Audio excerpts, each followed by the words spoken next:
Retour sur le plateau d'Africa 24 pour la seconde partie de cette émission qui reçoit aujourd'hui le secrétaire général du parti Restaurer l'espoir. Il nous vient du Bénin. Il est député à l'Assemblée nationale béninoise, M. Guy Mitokbe. Ravi de vous savoir toujours en notre compagnie. Merci. On parlait tout à l'heure de la non-désignation de membres du Parlement devant siéger au sein du COSLEPI, le comité d'orientation et de supervision de la liste électorale permanente et informatisée. Que cache cette non-désignation des membres? La non-désignation du COSLEPI aujourd'hui cache les intentions malveillantes, aussi bien de l'exécutif au Bénin que de la majorité parlementaire. Parce que vous voyez, vous pouvez comprendre avec moi-même que cette liste, la mise sur pied de cette structure et cette liste électorale ont été des arguments qui ont permis au Bénin de ne jamais basculer dans la violence depuis les années 90. Donc aujourd'hui, pour nous, refuser que cette liste, que la structure chargée du nettoyage, de l'actualisation de cette liste puisse être mise sur pied pour nous, c'est une mauvaise foi politique. Mais justement, le Parlement est là pour contrôler l'action du gouvernement. Et c'est le même Parlement qui avait dit entre-temps qu'il faudrait que ce soit des députés qui siègent au niveau du COSLEPI. Mais aujourd'hui, quand on regarde, le Parlement qui est censé contrôler l'action du gouvernement, pourquoi ne désignerait-il pas les membres de cette institution-là? Oui, mais comprenez avec moi-même que le Parlement au Bénin aujourd'hui, il y a deux grands blocs. Il y a un premier grand bloc qui s'est fait appeler le BMP, le bloc pour la majorité parlementaire. Et il y a dont je n'en fais pas partie. Et il y a naturellement nous qui sommes de la minorité parlementaire. Et nous estimons que lorsque vous avez 60 députés d'un côté et 23 d'un autre côté, naturellement, le côté duquel vous avez 60 députés est le côté le plus majoritaire. Donc, les décisions sont fondamentalement influencées au sein de l'hémicycle du Bénin aujourd'hui par ces 60 députés. Donc vous voulez nous dire que le Parlement béninois aujourd'hui ne contrôle plus l'action du gouvernement? Le Parlement béninois aujourd'hui a fait beaucoup plus allégeance à l'exécutif. Et c'est un peu dommage pour notre démocratie. Une si jeune démocratie, je pense qu'on peut accompagner les actions du gouvernement tout en étant lucide. Mais lorsque vous décidez d'accompagner les actions d'un gouvernement et dans le même temps, vous décidez de travailler contre les populations, pour moi, c'est une mauvaise volonté politique. C'est clair aujourd'hui que le Parlement est en tort parce que les citoyens ont saisi la Cour constitutionnelle qui a rendu un arrêt et a fait injonction quand même au Parlement à pouvoir désigner les membres et pourtant le Parlement ne sait pas obtempérer. En agissant de cette manière, le Parlement du Bénin, naturellement, acceptez que je le dise ainsi, même si je suis de la minorité parlementaire, mais d'une manière générale, le Parlement du Bénin viole une décision de la Cour constitutionnelle. Pourtant, la Constitution du Bénin, en application, l'actuelle Constitution du Bénin, la Constitution de février 90, stipule clairement que les décisions de la Cour constitutionnelle sont sans recours. Donc, lorsque le Parlement complote avec l'exécutif et refuse de mettre en exécution une décision de la Cour, pour moi, nous devenons progressivement un état de non-droit. Sur le même prolongement, on constate quand même que certaines lois aujourd'hui votées par le Parlement ont été purement et simplement cassées par la Cour constitutionnelle. Qu'est-ce qu'on doit comprendre? Est-ce que c'est le Parlement qui ignore à ce point la Constitution ou bien c'est la Cour constitutionnelle qui fait un peu excès de zèle? La Cour constitutionnelle du Bénin aujourd'hui est dans son droit. Parce que lorsque le Parlement fait allégeance, alors que c'est un pouvoir, c'est une institution de contre-pouvoir à l'exécutif, et que le Parlement fait allégeance, la Cour doit dire le droit. Et je pense qu'actuellement, la Cour constitutionnelle du Bénin ne fait que dire le droit. Mais comment se passent les choses au niveau du Parlement? Il y a une commission des lois quand même qui étudie les lois bien avant, d'abord, avant de porter ces projets-là au niveau de l'hémicycle. Mais comment ça se fait qu'aucun député n'arrive à lever son petit doigt pour dire attention, ce qu'on est en train de faire là n'est pas correct, et après on se retrouve à des recours au niveau de la Cour constitutionnelle et ces lois sont cassées pour inconstitutionnalité? Oui, la commission des lois, effectivement, aujourd'hui, au niveau de l'Assemblée nationale du Bénin, aucune loi ou aucune proposition ou projet de loi ne peut être étudié en séance plénière sans passer par une commission, la commission adéquate.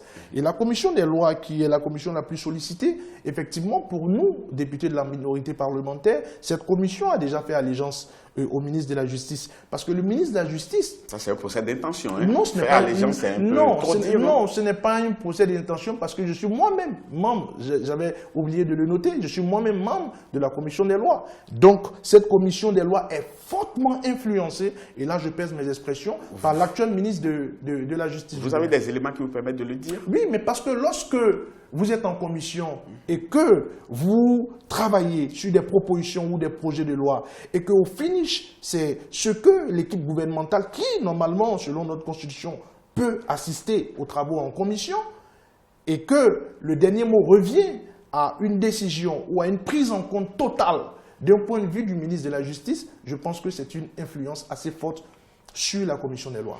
Monsieur Guy Mitokpe, quand on regarde les choses telles que ça se passe au niveau du Parlement, vous avez dit tout à l'heure que vous faites partie de la minorité parlementaire et on a l'impression que cette minorité-là est de plus en plus isolée. La preuve en décembre dernier, vous avez tenté de lire une déclaration au nom de cette minorité parlementaire.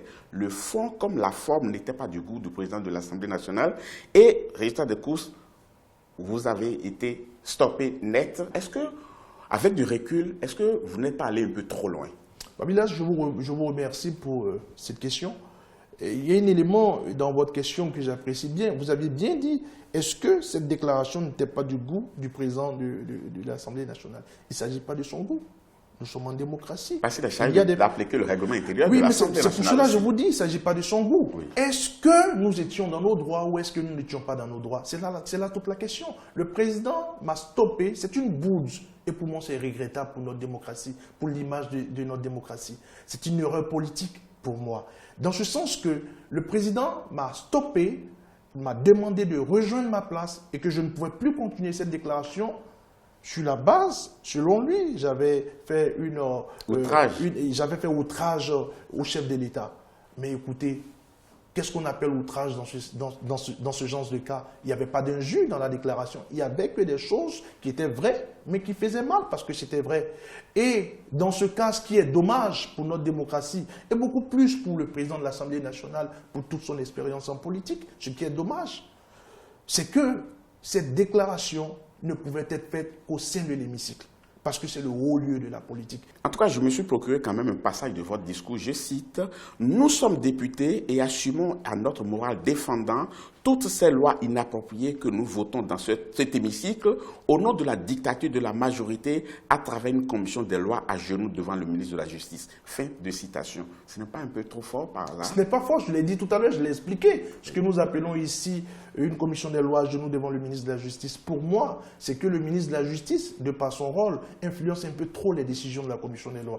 Et pour nous, et pour cette jeune démocratie, et au nom de ce valeureux peuple du Bénin, pour nous, c'est inacceptable. Mais il y a une chose quand même qui effraie pas mal de personnes. Vous avez dit tout à l'heure qu'on n'a pas désigné les membres de COSLEPI 16 et on s'achemine quand même vers l'organisation des élections en 2019. Est-ce qu'on ne tend pas vers une crise, par exemple? Oui, la crise est inévitable aujourd'hui au Bénin.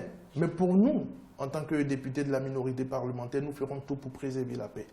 Parce que lorsque vous avez en face de vous un bloc aussi puissant que celui que nous avons au sein de l'hémicycle, il faut des personnes épris de paix, il faut des personnes engagées pour le compte des populations. Mais vous voulez tout faire pour préserver la paix, mais vous n'avez pas beaucoup de marge de manœuvre non plus. Nous le ferons à notre corps défendant, nous ferons tout. Vous savez, aujourd'hui, les députés au Bénin, surtout ceux de la majorité, sont véritablement pris en beaucoup de ténailles. Et pour nous, ce qui est plus important pour nous, ce n'est pas forcément de plaire à un individu ou à un groupe d'individus. Ce qui nous intéresse aujourd'hui dans le rôle qui est le nôtre aujourd'hui au sein de l'hémicycle, c'est que nous puissions travailler afin que l'image du pays puisse être restaurée. Mais les députés ont été élus par les populations, les députés n'ont pas été nommés par le président de la République. Dites-moi alors, en quoi l'exécutif tient les parlementaires de la majorité? C'est une question éminemment politique.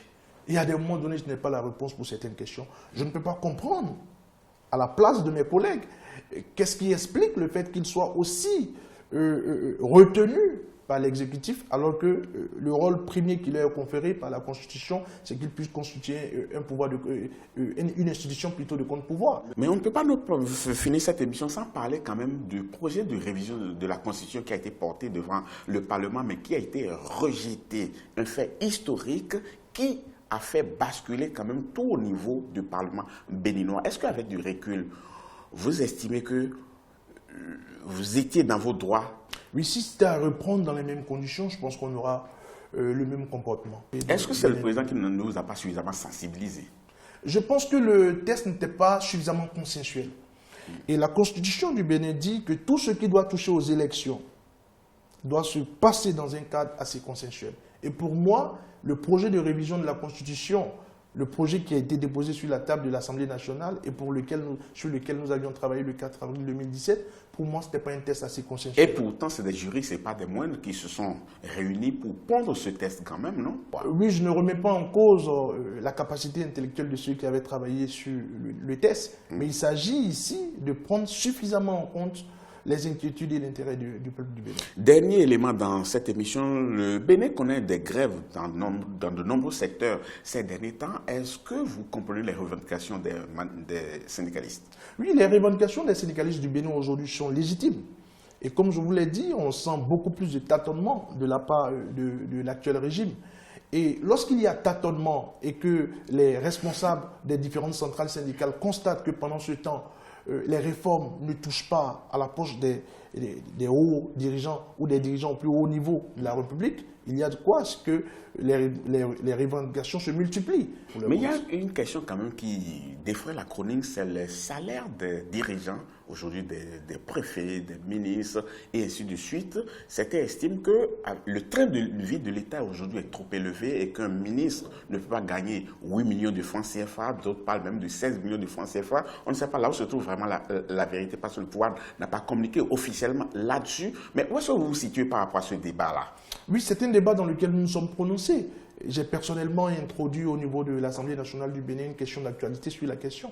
Parce qu'effectivement, au départ, c'était des rumeurs, mais pour lesquelles on n'avait pas véritablement de preuves. Donc nous avons attendu de pouvoir mettre la main sur le décret qui faisait accroître d'une manière exagérée le salaire des directeurs de cabinet, des directeurs adjoints, des secrétaires généraux des ministères. Lorsque nous avons pu mettre la main sur ce décret, alors on a compris qu'effectivement, il y avait augmentation du salaire d'une manière exagérée à des niveaux donnés. Et pour cela, on devait pouvoir se prononcer. Donc, la question d'actualité a été déposée sur la table du président de l'Assemblée nationale du Bénin. Et cela interpelle directement le gouvernement. Mais jusqu'à l'heure où je vous parle, le gouvernement n'a pas encore donné de satisfaction à cette question d'actualité. Ce qui choque beaucoup de personnes, on se dit, un ministre béninois est payé plus fort qu'un ministre français, par exemple. Il y a du quoi à ce que cela choque. Parce que lorsque vous êtes dans un État où le SMIC est à 40 000 francs CFA et que pendant ce même temps, des ministres qui travaillent depuis pratiquement 2 ans, on n'a pas encore des résultats palpables de ce qui se fait. Et pendant ce temps, les gens se taillent la part du lion ou la part du roi. Il y a de quoi à ce que les populations